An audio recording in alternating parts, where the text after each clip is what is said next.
a bit of history. Carlos's brother Miguel was my classmate. So you come from a very well-off... Thanks, Miguel, for bailing me out. Did he? And Mom. All right. So now, you come from a very well-off family, but people would be thinking he would be abroad or studying art in New York or in Europe, and yet you are very passionate. You started the walking tour in Intramuros. Where did this come from? It's a love of country.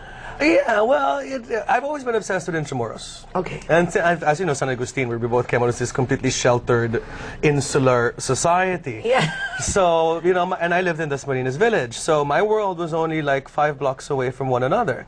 I used to think that Buendia was the end of the world already, and anything beyond that is like another country. Okay.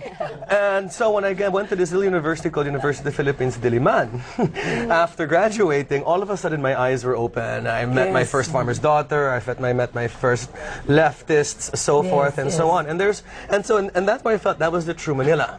Okay. And by meeting the true Manila, going to Intramuros because of my job working with Nona Marcelo as a cartoonist for Business World. Ah, you did that. Yeah, so I mean, that sort of journey between Dasmariñas village to downtown Manila was this magical journey where I'd see beautiful parks, poverty, a dog taking poo.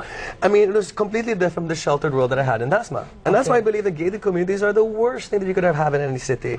Once you're given the right to deny... An urban planner would agree with that. Yeah. Yes. Now, moving on back to the RH bill, but that's very interesting. Can you get the USAID to provide the Philippines again with artificial contraception? I think we should not limit ourselves only to aid coming from U.S. If there are other countries willing to give us aid, then we should accept. However, aid should not come with conditionalities. Yeah, but I know why they pulled it out. They were very disappointed that the U.S. felt we weren't using it. Yeah, the results. The results, they were very... I mean, you had mayors, governors, if they were either Opus Dei or pro-life, they would not distribute the contraception in the barangay centers. Yeah. It's not only the U.S., I suppose, that would be disappointed. Even other countries that have taken a look at our country would be disappointed because we do not implement what should be implemented. We pretend to be pursuing Millennium Development Goals. We have signed agreements with other countries, with the UN, and yet we are not serious about our programs to manage fertility to help the majority of our people. So I think if we are going to get aid, it should not be limited only to aid coming from U.S. We should accept other aids also, but should not be attached with conditionalities. Okay. Now, what would be your message to the church? Have you dialogued with them? Well, what is the purpose of dialogue if it is to clarify? And we have been trying to clarify matters.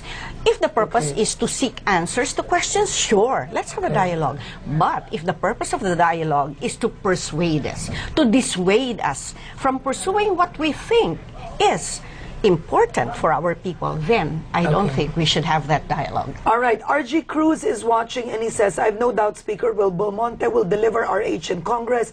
Problem may be at the Senate. Do you think you'll have a problem in the Senate? I don't think so, because I think it's high time that even the senators will now seriously consider passing this reproductive health bill. Okay. It has been delayed, so we should pass it now. Okay. Now, would you consider being a spokesperson for the RH bill? Very odd being a man, but sure, I won't. Hey, why not? Why not? My God, Carlos. So, wait, how were your parents taking this? What did they say? Oh, my parents... Did they say something like, son, this is crazy, you were in jail? It was very, well, it was crazy, but it was very odd, like, how Rizal and the whole thing got, because the church wanted to speak to the family. Oh, my God. So, like, you know, my mom took on this really strange Teodoro Alonso sort of stance. Like, I don't know. I mean, they were very, very, very supportive. My brothers, my mother, my wife, everybody was completely supportive. What does your father think? I mean, your dad's a pediatrician, right? Yeah, actually, my dad tried pushing for... he used to be with the Rotary Club. And this is probably one of the reasons why I think he quit in the 1970s, because he was waylaid of having a reproductive health program back in the 1970s. Really? By Opus Dei members of the Rotary Club. And that's the reason why I think that he stopped joining back then. But, you know, times were different back in the 1970s. But my dad was very ahead of his time. My mom was ligated. We're only 4 in our family. Yes. You know, we've never considered reproductive health to be a taboo in our family. Yeah, absolutely. Now, Lee Philippines says, I'm impressed with Congresswoman Ilagan. You rock. Wow! What can I my say? age. My God, you rock. Okay, well, okay. Now, it seems, this is a good question. Now, it seems congressmen may cross party lines for the RH, but do you think Senate is ibang usapan? Sana hindi naman ibang usapan yung sa Senate. Kasi iisa lang naman yung ating layunin. Panahon na, no? Tumingin tayo sa same direction so that whether lower house or upper house, then it's time to rock and pass the RH bill. What? You rock it. Okay, now this is interesting. Cards 2600 says to Carlos Celdran, how many kids do you want?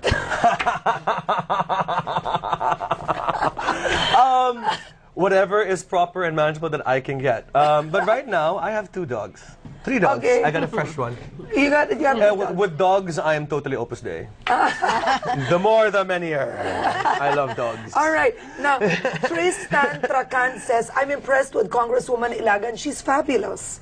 Oh, you have these, very positive thank you. Twitter Thank you. feedback. Now, would you ever open yourself to dialogue with the church if they only ask to change some portions of the bill? Of course. In fact, it is part of the whole process of taking a look at the bill and getting suggestions from other sectors. Okay. That's part of the discussion, the debate, so that we can have a very substantive and a very rich bill that can really help everybody. All right. Now, if they tell you to remove the sex education, what would you say? Oh, we cannot do that because it is integral in the RH bill. But they seem to think that sex education for grade 3 is too young.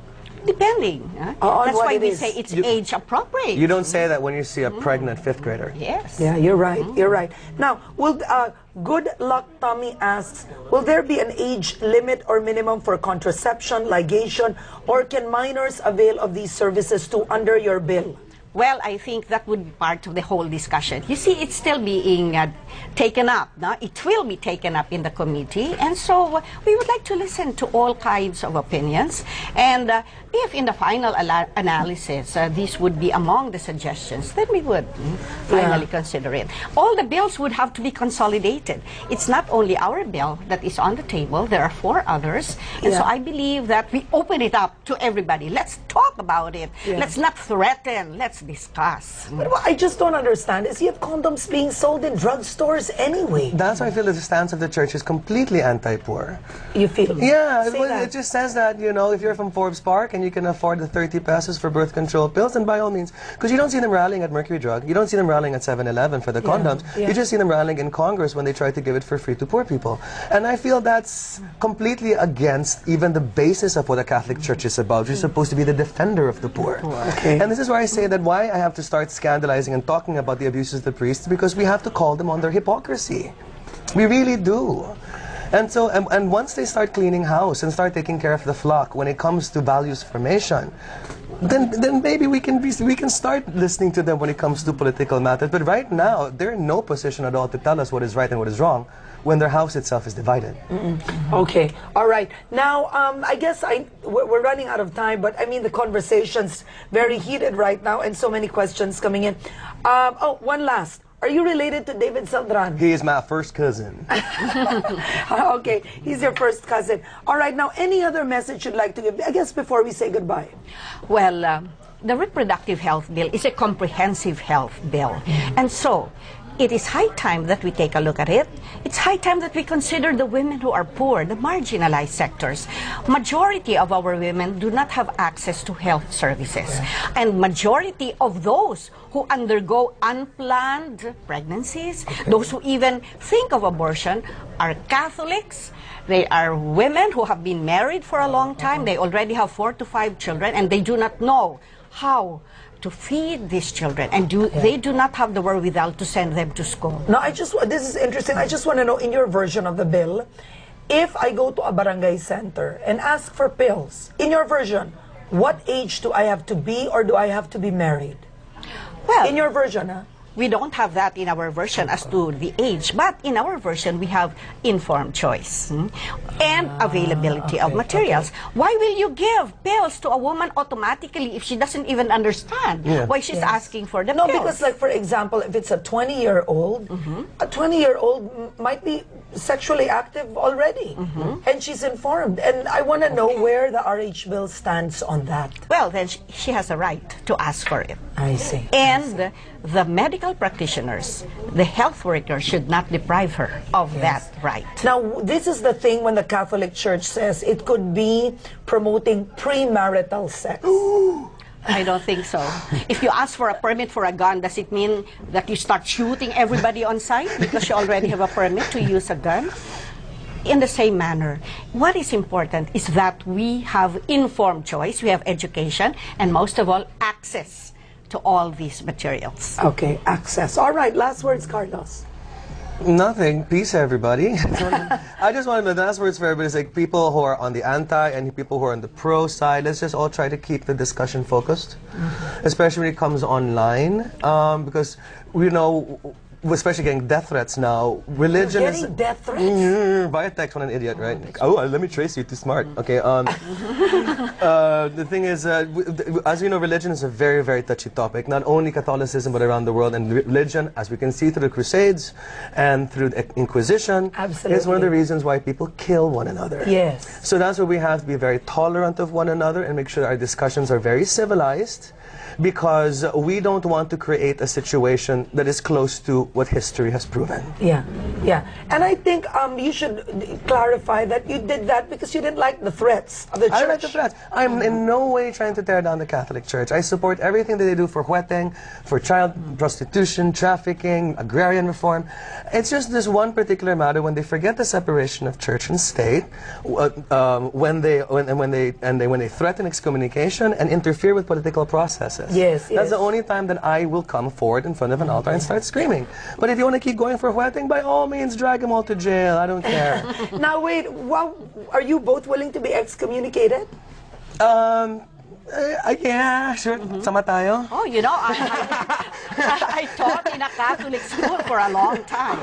You did? I studied in Catholic schools. I don't think excommunication should be taken lightly, and it should not be espoused that very lightly. It's a very serious matter, and I people take the afterlife very seriously.